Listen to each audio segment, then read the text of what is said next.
Well, howdy there, Internet people. It's Bo again. So, today we are going to talk about the New York Times documentary that was recently released. It's about 40 minutes long, and it is well worth your time.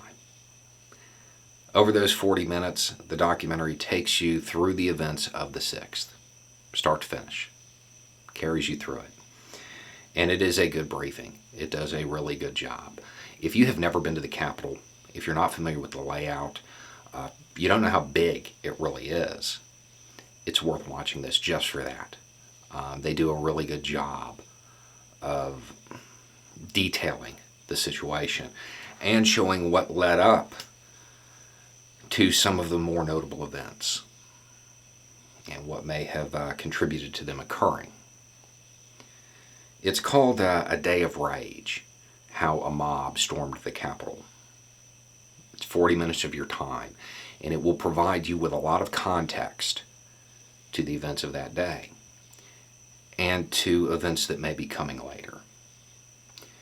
As you're watching it, listen. Listen to what's being said, not by the narrator, but by the people in the crowd.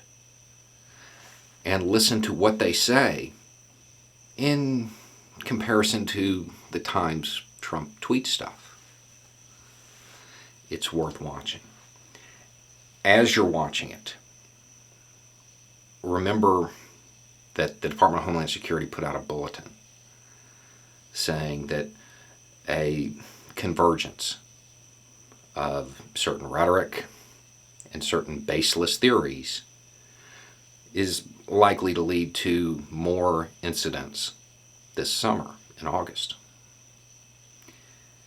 And as you think about that, think about those who are currently in office and those outside of office who are continuing to echo those baseless claims, who are continuing to downplay the events you can see with your own eyes in this documentary.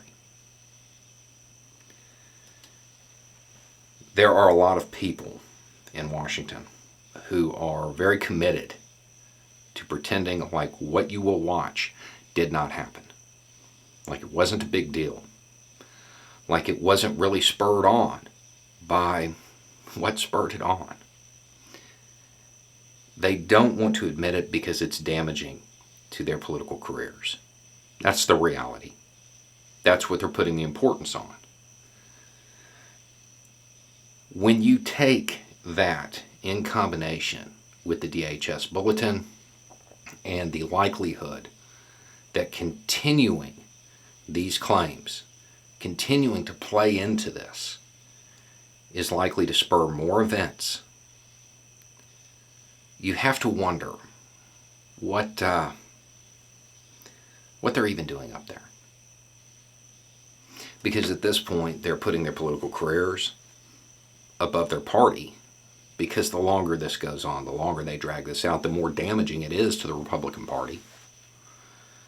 They're putting their careers above their party, above their country, and at this point, above the safety of their constituents.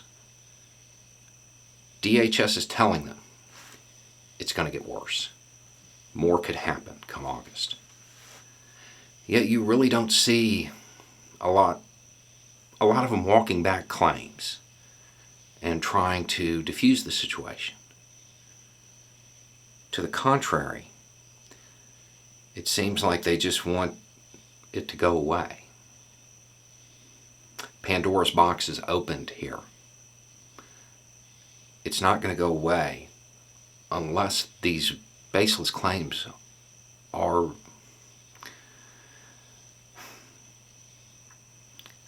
unless they're addressed, unless there is somebody in the Republican Party that has the courage to come out and say, no, none of that was true. He lied.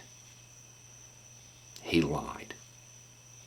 If that doesn't happen, people will still believe it.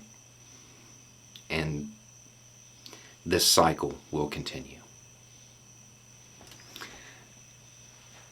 If you've got the 40 minutes, it's worth watching. Anyway, It's just a thought. Y'all have a good day.